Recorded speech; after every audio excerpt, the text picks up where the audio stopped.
Hello students, मैं D के अग्नोत्री आज आपको शील्डिंग और स्क्रीनिंग इफेक्ट बताने जा रहा हूँ, इसको आवरण या परिरक्षण प्रभाव कहते हैं।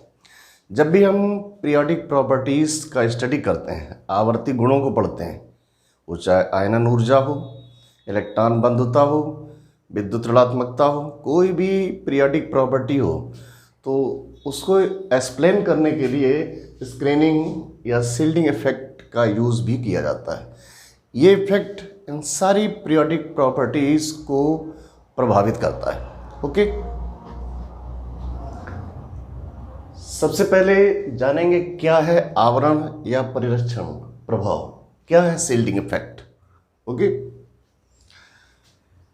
किसी भी एटम की इनर सेल्स में जो इलेक्ट्रॉन प्रेजेंट होते हैं, है ना, इनर सेल्स में इलेक्ट्रॉनों की प्रेजेंस के कारण वैलेंसी सेल के इलेक्ट्रॉनों पर न्यूक्लियस का अट्रैक्टिव फोर्स कम हो जाता है, जिसे स्क्रीनिंग और शील्डिंग इफेक्ट कहा जाता है ना। किसी भी एटम में वैलेंसी सेल के इलेक्ट्रॉनों पर इनर सेल्स में इलेक्ट्रॉनों की प्रेजेंस के कारण न्यूक्लियर अट्रैक्शन का कम हो जाना स्क्रीनिंग और शील्डिंग इफेक्ट कहलाता है। ओके, डेफिनेशन क्लियर हुआ। अब आते हैं factors affecting screening effect.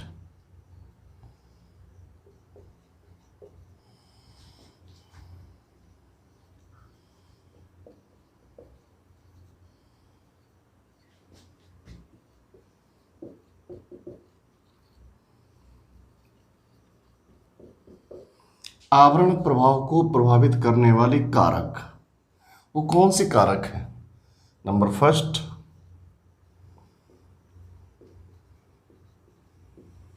Nature of सब सेल। वैलेंसी सेल में एस सब सेल हो सकता है, पी सब सेल हो सकता है, डी सब सेल और एफ सब सेल। इसमें एस सब सेल का स्क्रीनिंग इफेक्ट, इसके ऊपर स्क्रीनिंग इफेक्ट सबसे ज़्यादा होगा। ये इसका डिक्रीजिंग ऑर्डर रहा। Second, number of electrons.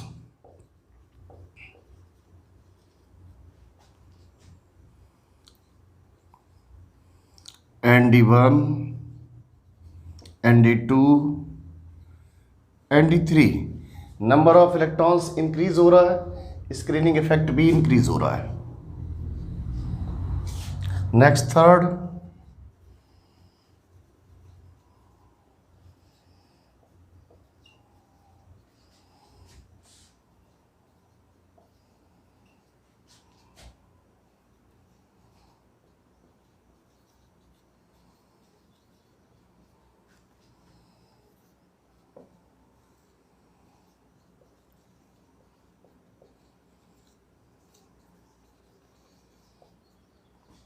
Okay, ये थ्री फैक्टर्स रहे। Nature of subshell, number of electrons and distance between nucleus and inner shell inversely proportional to screening effect. नाभिक और भीतरी कक्षाओं के बीच की दूरी जितनी ज़्यादा होगी, स्क्रीनिंग इफेक्ट उतना कम आएगा। ओके, और इलेक्ट्रॉन्स इंक्रीज होंगे, स्क्रीनिंग इफेक्ट भी इंक्रीज होगा।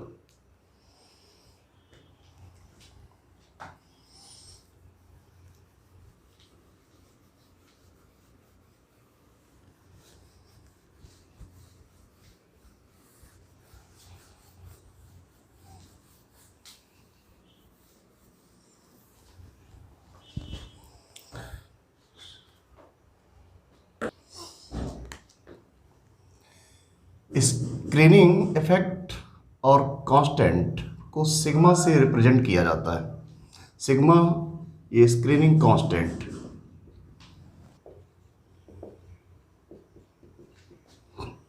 Determination of screening constant.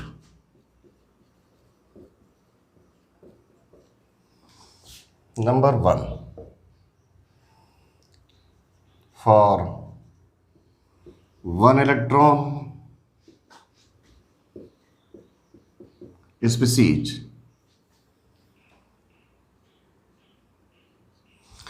जिनके पास सिर्फ एक इलेक्ट्रॉन होता है ना, 1 इलेक्ट्रॉन स्पीसीज के लिए सिग्मा का वैल्यू 0 होता है, स्क्रीनिंग कांस्टेंट 0 होता है।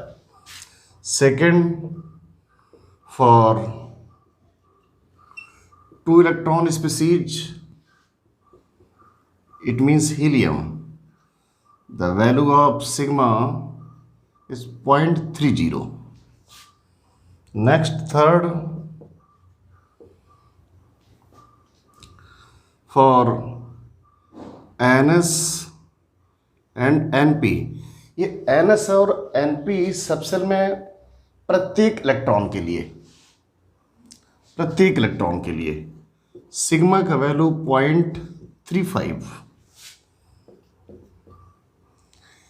N-1 SPD, इन सबसेल्स में प्रत्येक इलेक्ट्रॉन के लिए सिग्मा का वैल्यू 0.85 लिया जाता है।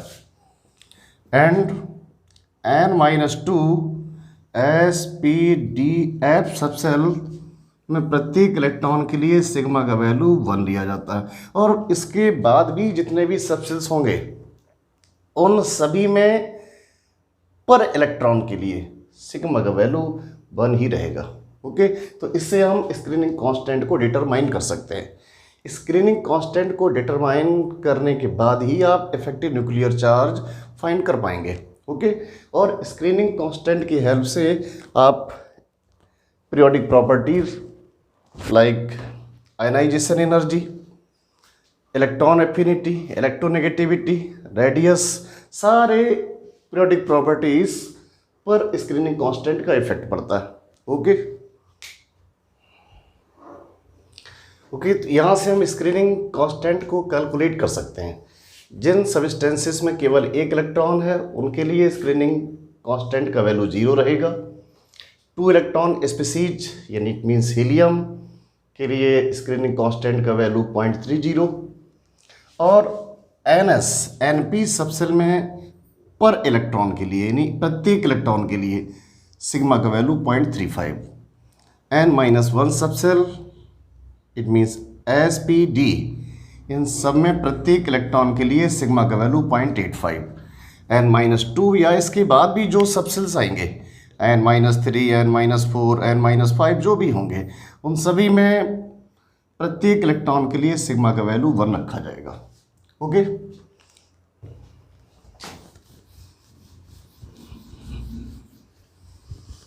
यहाँ N means outermost cell.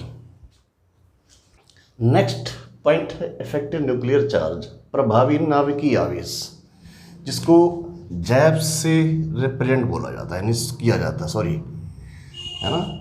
Effective nuclear charge को शॉर्ट में जैब कहते हैं। प्रभावी नाभिकीय आवेश क्या है? प्रभावी नाभिकीय आवेश एटम के वैलेंसी सेल में प्रेजेंट कोई भी इलेक्ट्रॉन न्यूक्लियस के जितने अट्रैक्टिव फोर्स को महसूस करता है ना। टोटल न्यूक्लियर चार्ज नहीं, वैलेंसी सेल में प्रेजेंट कोई इलेक्ट्रॉन न्यूक्लियस के जितने अट्रैक्टिव फोर्स को महसूस करता है, इफेक्टिव न्यूक्लियर चार्ज बोला जाता है। इस फिगर में मैंने E1 और E2 2 इलेक्ट्रॉन्स दिखाए हैं। यहाँ E2 इलेक्ट्रॉन पर ये न्यूक्लियस का अट्रैक्टिव फोर्स है और यहाँ पर इन दोनों इलेक्ट्रॉन के बीच में रिपल्सन है। E2 इलेक्ट्रॉन न्यूक्लियस के कितने अट्रैक्टिव फोर्स को महसूस करेगा, यानी इसका इफेक्टिव न्यूक्लियर अट्रैक्शन क्या होगा E2 इलेक्ट्रॉन का, ये निकालने के लिए इस फार्मूले से आप देख सकते हैं, है ना। क्या इफेक्टिव न्यूक्लियर E2 अट्रैक्शन, यानी इस इलेक्ट्रॉन पर न्यूक्लियस का इफेक्टिव अट्रैक्शन क्या होगा, तो न्यूक्लियर E2 अट्रैक्शन यानी इस आउटर मोस्ट सेल के इलेक्ट्रॉन पर लगने वाला न्यूक्लियस का attractive force, total attraction, minus E1 E2 repulsion, minus ये रिपल्सन दोनों के बीच में लग रहा है, इसको हटा दें तो इस इलेक्ट्रॉन पर न्यूक्लियस का कितना अट्रैक्टिव फोर्स लग रहा है ये निकल आएगा। ओके, और ये इलेक्ट्रॉन सील्ड कर रहा है, यानी ये आवरण प्रभाव उत्पन्न कर रहा है, इनर सेल में है इसलिए। ओके, इसको जैफ से डिनोट करते हैं। Zeff is equal to Z minus sigma. इससे हम इफेक्टिव न्यूक्लियर चार्ज को कैलकुलेट कर सकते हैं। यहाँ Z means atomic number, sigma screening constant. For example, तो मैंने एक एग्जांपल लिया हुआ सोडियम, इसका मैंने कॉन्फ़िगरेशन कर दिया है ना, 1s2 2s2 2p6 3s1। ये इसका n सेल हुआ, ये n-1 n-2। n सेल में पर इलेक्ट्रॉन के लिए सिग्मा का वैल्यू 0.35, बट यहाँ पर एक ही इलेक्ट्रॉन है जिसके लिए मुझे सिग्मा का वैल्यू फाइंड करना है ना। तो फिर यहाँ कोई इलेक्ट्रॉन नहीं लेना, ये वैल्यू नहीं लेना है। n-1 यहाँ पर 8 इलेक्ट्रॉन्स हैं, पर इलेक्ट्रॉन के लिए सिग्मा का वैल्यू 0.85। यहाँ पर 2 इलेक्ट्रॉन्स हैं, n-2 सेल। यहाँ पर इलेक्ट्रॉन के लिए सिग्मा का वैल्यू 1। तो जेड कितना आया, 8 इंटू 0.85। यहाँ पर 8 इलेक्ट्रॉन्स हुए ना, और एक इलेक्ट्रॉन के लिए वैल्यू 0.85। इसके बाद यहाँ 2 इलेक्ट्रॉन्स, तो इसके लिए वैल्यू 1 रहेगा पर इलेक्ट्रॉन के लिए। टोटल वैल्यू आया सिग्मा का 8.80। तो Zeff is equal to Z minus sigma. Z means atomic number, 11 minus 8.8, तो जेफ का वैल्यू आया 2.20। ओके, नेक्स्ट आइटम देखिए। For potassium atomic number 19, configuration 1s2 2s2 2p6 3s2 3p6 4s1। ये इसका n cell हुआ, ये n-1 सेल हुआ, और ये n-2 सेल हुआ, ये n-3 सेल हुआ। यहाँ पर इलेक्ट्रॉन के लिए सिग्मा का वैल्यू 0.35, यहाँ पर इलेक्ट्रॉन के लिए सिग्मा का वैल्यू 0.85, और यहाँ इसके पीछे जितने भी सेल होंगे सभी में पर इलेक्ट्रॉन के लिए सिग्मा का वैल्यू 1 ही रखा जाएगा। ओके, तो यहाँ पर हम सिग्मा को कैलकुलेट करते हैं। देखिए यहाँ पर कोई इलेक्ट्रॉन नहीं बचता है, एक ही इलेक्ट्रॉन है, इसी के लिए मुझे सिग्मा फाइंड करना है, तो ये छोड़ देना है। यहाँ पर कितना है, 8 इंटू 0.85 प्लस यहाँ 6 to 8 to 10, ये 10 इलेक्ट्रॉन्स बचते हैं। इसके लिए सिग्मा का वैल्यू पर इलेक्ट्रॉन के लिए 1, तो कितना आ गया 6.80, इनको मल्टीप्लाई करने पर प्लस 10, ये आ गया 16.80। Zeff is equal to Z minus sigma. Z का वैल्यू 19 माइनस 16.8, कितना आया 2.20। देखिए सोडियम के लिए भी जेफ का वैल्यू 2.20 था और पोटेशियम के लिए भी 2.20। इट मीन्स इसका मतलब ये हुआ कि ग्रुप में अप टू डाउन है ना, पीरियोडिक टेबल में जब आप ग्रुप में अप टू डाउन आएंगे तो जेफ कांस्टेंट रहता है, ग्रुप में ये कांस्टेंट है ना, अप टू डाउन। और चलिए अब दिखाते हैं पीरियड में, पीरियड में किस तरह चेंज होता है ये।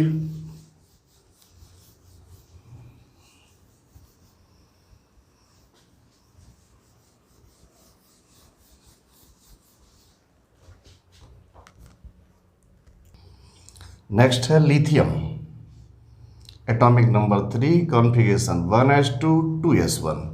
देखिए ये हो गया n सेल और ये हो गया n-1 सेल। यहाँ पर इलेक्ट्रॉन के लिए वैल्यू 0.35 और यहाँ पर 0.85। तो सिग्मा को कैलकुलेट करते हैं। यहाँ पर मेरे पास एक ही इलेक्ट्रॉन है तो कुछ बचा ही नहीं।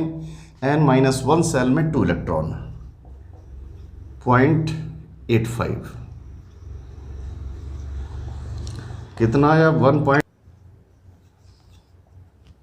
जेड का वैल्यू क्या आएगा, जेड माइनस सिग्मा, यहाँ जेड 3 और सिग्मा कितना आया 1.70, कितना आ गया 1.30। ये जेड निकला लिथियम के लिए। नेक्स्ट एग्जांपल लेता हूँ beryllium atomic number 4, configuration 1s2 2s2। ये n सेल और ये n-1 सेल। यहाँ पर इलेक्ट्रॉन के लिए वैल्यू 0.35, यहाँ 0.85। तो सिग्मा यहाँ पर 2 इलेक्ट्रॉन्स हैं, एक माइनस कर देंगे जिस इलेक्ट्रॉन के लिए आपको निकालना है स्क्रीनिंग कांस्टेंट, तो एक बचा 1 into 0.35 plus 2 into 0.85, 0.35 plus 1.70, 2.05।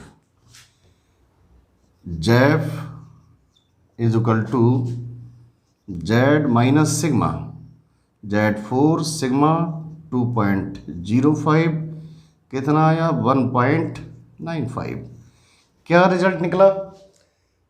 The value of Zeff gradually increases from left to right in a period, यानी पीरियोडिक टेबल के किसी पीरियड में लेफ्ट से राइट चलने पर जैब का वैल्यू इंक्रीज होता है, और अगर ग्रुप में आप अप टू डाउन आते हैं तो जैब का वैल्यू डिक्रीज होता है। ये दोनों चेंजेस मिले यहाँ पर। ग्रुप में कांस्टेंट है, ग्रुप में कांस्टेंट रहेगा और पीरियड में लेफ्ट टू राइट इंक्रीज कर रहा है ये वैल्यू, है ना। ओके, तो जैब को कैलकुलेट कर पाएंगे। एक बार डिफाइन फिर कर देता हूँ। The net nuclear attraction experienced by valency electrons called effective nuclear charge. अब हम जैब को यूज़ कैसे कर पाएंगे? जैसे मैंने कहा कि जैब और स्क्रीनिंग इफेक्ट, ये जितने भी पीरियोडिक प्रॉपर्टीज़ हैं सब पर अपना प्रभाव डालते हैं। कैसे? जैब और अगर आयनाइजेशन एनर्जी में रिलेशन देखते हैं तो क्या होता है? Directly proportional. जैब का वैल्यू इंक्रीज होगा, आयनाइजेशन एनर्जी इंक्रीज होगा। Electron affinity directly proportional, electronegativity directly proportional, है ना। तो ये जितनी भी प्रॉपर्टीज़ हैं सब के ऊपर इफेक्ट डालता है। अगर जैब का वैल्यू इंक्रीज होगा तो आयनाइजेशन एनर्जी भी इंक्रीज होगा, इलेक्ट्रॉन एफिनिटी भी इंक्रीज होगा, इलेक्ट्रोनेगेटिविटी भी इंक्रीज होगा, इलेक्ट्रोपॉजिटिव करेक्टर डिक्रीज हो जाएगा, है ना। इसी तरह से स्क्रीनिंग कांस्टेंट भी सारी पीरियोडिक प्रॉपर्टीज़ को प्रभावित करता है। पीरियोडिक प्रॉपर्टीज़ को ठीक से समझने के लिए आपको जैब और स्क्रीनिंग इफेक्ट दोनों ही जानने होंगे। ओके,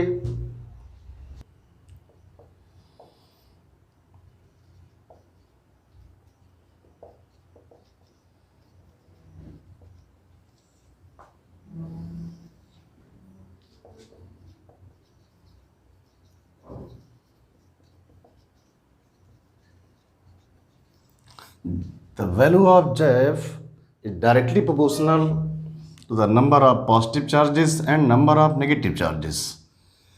इसे कहाँ पर अप्लाई कर सकते हैं आप?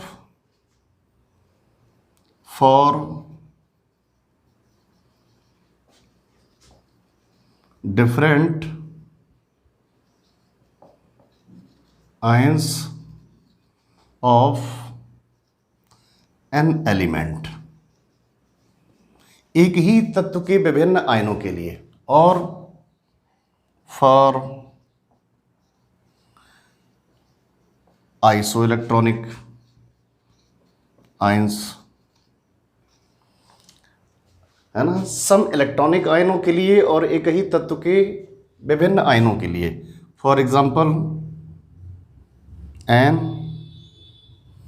एन प्लस, एन माइनस, ये सारे आयन एक ही एलिमेंट के हैं।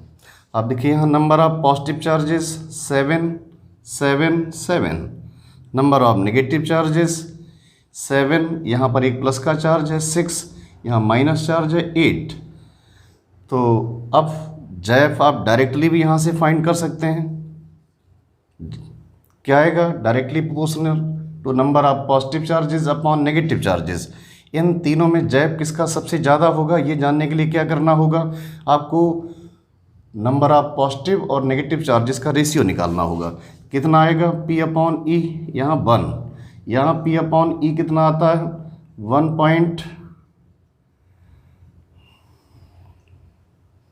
1.16, यहाँ पर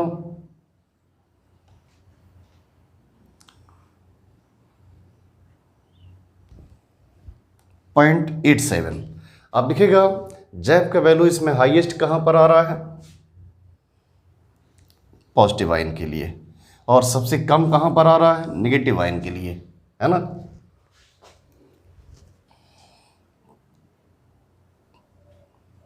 n minus n n plus, ये जैब का ऑर्डर होगा इन आयंस के लिए।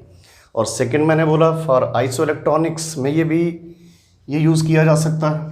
कैसे, carbon 4 minus, sodium +1, magnesium 2 plus. अब देखिए number of positive charges 6, positive charges means number of protons 11, 12, number of negative charges यहाँ 6 इलेक्ट्रॉन्स होते हैं, 4 माइनस चार्जेस हैं, टोटल 10, यहाँ पर भी 10, यहाँ पर भी 10। ये सभी आइसो इलेक्ट्रॉनिक स्पीसीज हैं।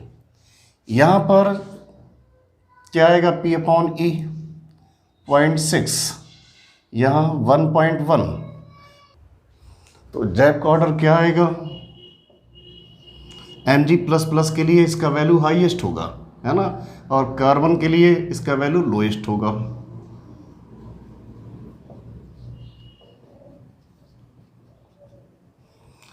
ये किसके लिए हुआ, फॉर आइसो इलेक्ट्रॉनिक्स, और ये for different ion of an element.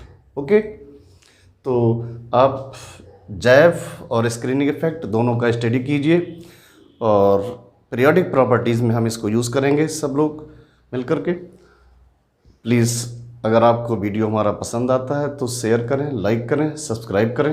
Okay, thank you. इस फिगर में मैंने E1 और E2 2 इलेक्ट्रॉन्स दिखाए हैं। यहाँ E2 इलेक्ट्रॉन पर ये न्यूक्लियस का अट्रैक्टिव फोर्स है, और यहाँ पर इन दोनों इलेक्ट्रॉन के बीच में रिपल्सन है। E2 इलेक्ट्रॉन न्यूक्लियस के कितने अट्रैक्टिव फोर्स को महसूस करेगा, यानी इसका इफेक्टिव न्यूक्लियर अट्रैक्शन क्या होगा E2 इलेक्ट्रॉन का, ये निकालने के लिए इस फार्मूले से आप देख सकते हैं, है ना। क्या, इफेक्टिव न्यूक्लियर E2 अट्रैक्शन, यानी इस इलेक्ट्रॉन पर न्यूक्लियस का इफेक्टिव अट्रैक्शन क्या होगा, तो न्यूक्लियर E2 अट्रैक्शन, यानी इस आउटर मोस्ट सेल के इलेक्ट्रॉन पर लगने वाला न्यूक्लियस का attractive force, total attraction, minus E1 E2 repulsion, minus ये रिपल्सन दोनों के बीच में लग रहा है, इसको हटा दें तो इस इलेक्ट्रॉन पर न्यूक्लियस का कितना अट्रैक्टिव फोर्स लग रहा है ये निकल आएगा। ओके, और ये इलेक्ट्रॉन सील्ड कर रहा है, यानी ये आवरण प्रभाव उत्पन्न कर रहा है इनर सेल में, इसलिए। ओके।